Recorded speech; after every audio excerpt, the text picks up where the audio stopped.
Presenting Detective Nick Harris in a salute to the law.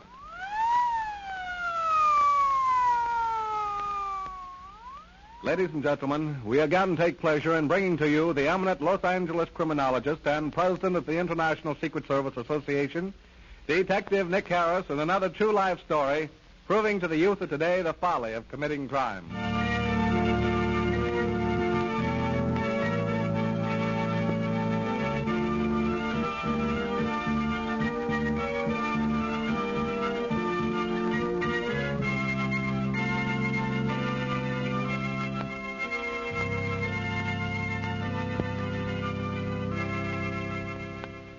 And now, Mr. Harris. Thank you, Mr. Gibson, and good evening, everyone.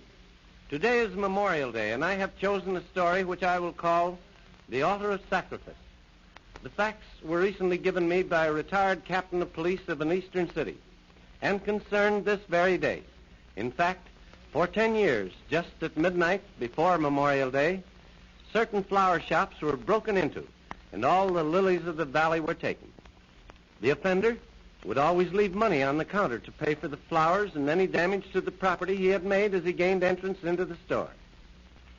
As he left no clues and never entered the same place twice, the police were unable to catch him until one night the captain of detectives took his assistant, Lieutenant Morrison, and drove to a well-known flower shop, one of the few that had not yet been entered.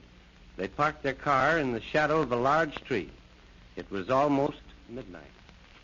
Captain Blake, why do you think this man will choose a particular shop tonight? Because, Morrison, he enters only the more expensive places where they sell the rarest flowers.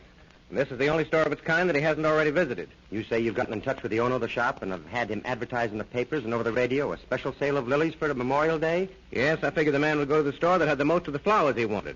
If you look at the window, you'll see a big sign advertising the sale. If you succeed in catching him, it'll be quite a feather in your cap. I'm not doing this for glory.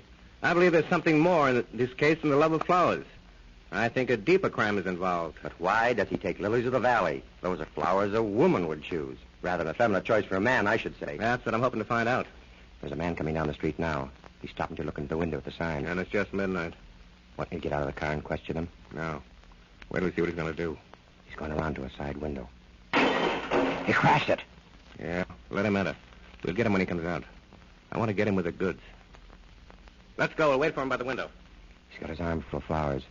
He's put something on the counter and he's coming this way. That must be the money. Grab him when he starts at the window. Take it easy, young fella. Let go of me. I'm not doing you any harm. Just stop struggling and no one will get hurt. You're not going to take me to jail, are you? Well, what do you think? Oh, but tomorrow's Memorial Day. I can't spend that day in jail. You should have thought of that sooner. Put the cuffs on him, Morrison, and bring him over to the car. Okay, sir. Come on, you. Look out. You're crushing the flowers. Get in and sit down. Now, young man, let's have your story. My story? My story? Sure, why not? Why do you always steal flowers on the night before Decoration Day? And why do you always enter the shop just at midnight? Midnight? That's the 0 hour. That's when we always went over the top. You were in the World War? Yes.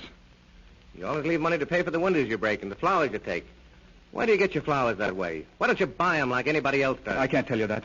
It's a secret. No, but I guess you might as well know the truth. The police were bound to find out someday. Yeah? So you better come clean. Well, my name is really John Roberts, and my brother's name was Jonathan. We lived in an eastern city. We were twins. We looked alike, but there the resemblance ended. Yeah? I went in for sports, especially hunting.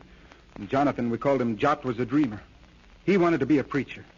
In his spare time, he raised flowers, specializing in lilies of the valley. He was quite a successful botanist. He was working on a new species and had almost reached success when the war broke out. Go on. Well, he called the flowers bells of heaven. He said whenever a pure soul went to heaven, the bells chimed.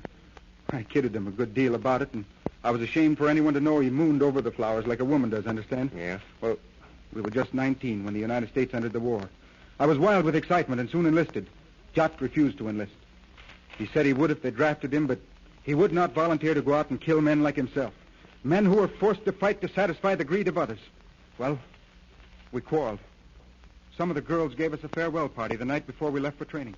There was lots of fun and singing of war songs.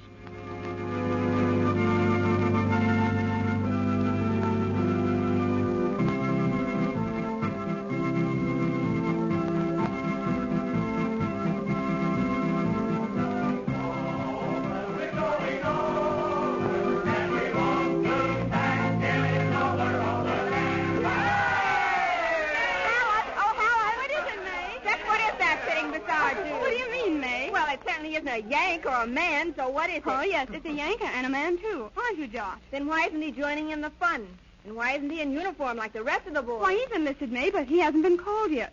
You have enlisted, haven't you, Josh? Hey, John, I was just thinking. It's too bad twin brothers can't be together in the Army. It'll be the first time you've ever been separated, won't it? Yes, but Jot hasn't enlisted. He isn't going. He's a conscientious objector. Why, Josh, you don't mean you don't want to go to war? A conscientious objector? Huh. A pretty excuse for a coward. Bill, that's a lie. Jot is not a coward. Jot, are you going to sit there and let him call you a name like that? He's entitled to his opinion. Why should I fight him if he calls me a coward? That doesn't make me one. Jot, I'm disappointed in you. You're the only one of the boys here tonight that's not in uniform. If I'd have known you weren't going to enlist, why... Well, Bill is right. You're a coward, a worm. A man who won't fight for his country, who won't fight for the right, but stays at home while others go to war is unspeakable. If you were as ill, it'd be different. But you're big and strong, But and you forget, Helen. Jot is a conscientious objector. He just simply can't stand the sight of blood. It makes him so sick. And to hurt anything. Oh, all right. Listen to me, all of you. Listen, I say. Listen. Yes, I do hate the sight of blood. Yes, it makes me sick. No, I have not enlisted, and I'm not going to unless I'm forced to do so. Bill has called me a coward, and I can see by your manners that you all agree with him. If hating war is being a coward, then I am a coward. But you girls sitting here in your party finery, and you boys proud of your spotless new uniforms, playing at being soldiers, what do any of you know about the horrors of war? Martial music, the beating of drums, the goodbyes and the excitement of departure, that is what you mean by war. How many of you here will ever return? Well, I will. Yes, but how? With broken bodies, sightless eyes, and minds clouded by the horrors of war. War, the battlefield, the playground of the devil. Greed, hate, malice, the willing handmaids of the god of war. The lust for blood, crippled bodies, and the agony of body, mind, and soul. Men turned into fiends filled with the desire to kill, and kill again. And for what? Possessions. Yes, material possessions that one sweep from the mighty hand of God would make us nothing. That is war! Bravo! Just listen to the little psalm-singing pacifist. Why try to hide a craven soul behind a cloak of so-called honest objection? Stay at home and play with your pretty flowers while the rest of us go out to bleed and die for the likes of you. You're young. Jot, if you take his insults lying down, then you're all he says and more.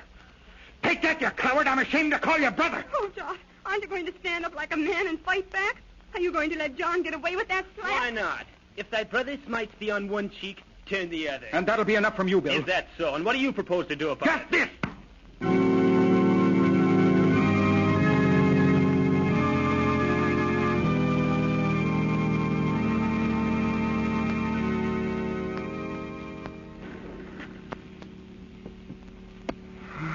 Don't kill me!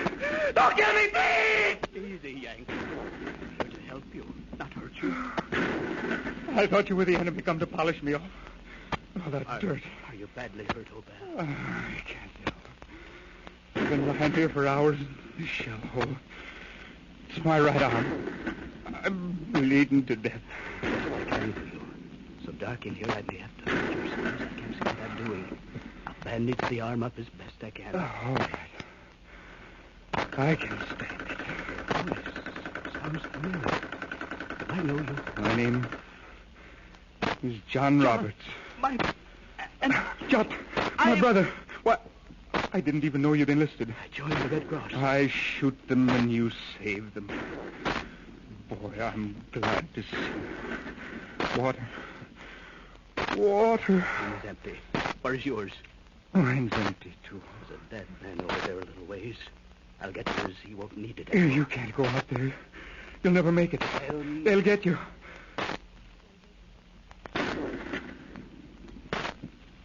Is that you, Jot? Yes. Here is water.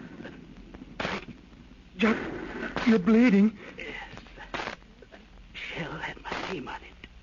I'm going west. No, just lie quietly. It'll soon be morning, and I'll come out to look for it. No. The end. Jot, are the police still looking for me? The police? Yes. For killing Bill. War, death, blood fields soaked with human blood to satisfy the greed of man. John, see how they grow.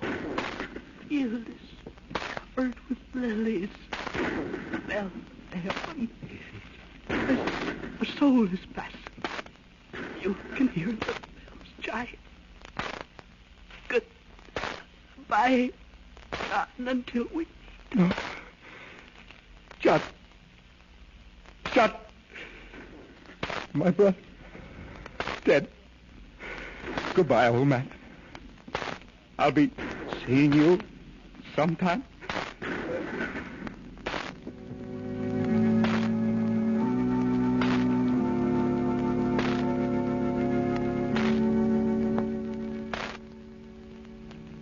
And that is my story. I knew the police would be looking for me when I returned home, so I switched our identification tags, letting them believe that it was I, John, who had been killed. Then your brother went to certain death to get you a drink of water, and you repaid him by stealing his identity. Jot knew that I did not intend to kill Bill. He knew it was an accident and that I struck the blow to defend him against Bill's insults. Jot would have wanted it this way. So you're still hiding from the police. And that's why you get the flowers the way you do to put on your brother's grave. You're afraid somebody will recognize you. No, that isn't the reason. Let not your left hand know what your right hand doeth. My brother is buried somewhere in France. I put the flowers on some soldier's grave. I don't even want to know who he is. Every soldier's grave is an altar of sacrifice. And our Lord said, "Therefore, if thou bring thy gift to the altar, and there rememberest that thy brother hath aught against thee, leave thy gift before the altar, and go thy way. First be thou reconciled to thy brother, and then come and offer thy gift. I have been reconciled to my brother, and he has forgiven me. So I lay my gift at the feet of the unknown soldier in my brother's name, remembering all that he has been to me."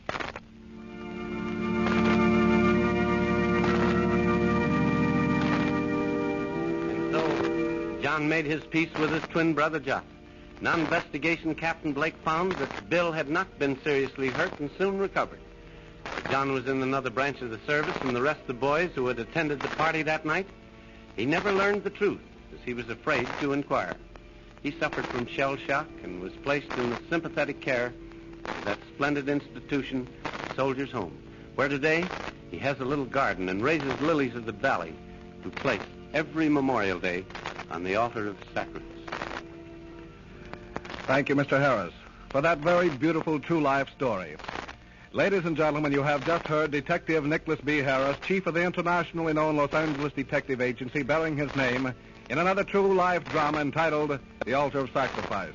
Fictitious names and places have been used throughout this narrative, and any similarity to persons living or dead is purely coincidental. This story was dramatized for radio presentation by Adela Comer and is a Carolyn Carroll production. Mr. Harris wishes me to thank the following cast of characters: Charles E. Bender as John, George Ford as Captain Blake, Sidney Keene as May, Aldine Bremerman as Jonah, Vivian Vaughn as Helen, C. Andre Folk as Morrison, Bob Houghton as Bill. Wesley Turtelot was at the organ. Mr. Harrison will again be heard next Sunday afternoon at 12:30 over this same station in the 7th of his new program series entitled The Penalties of Crime, with Bob Palmer and his Utah Trail Boys, Frank Loris, Vidal Ortez, and Clarence Cutbirth. Jim Gibson speaking.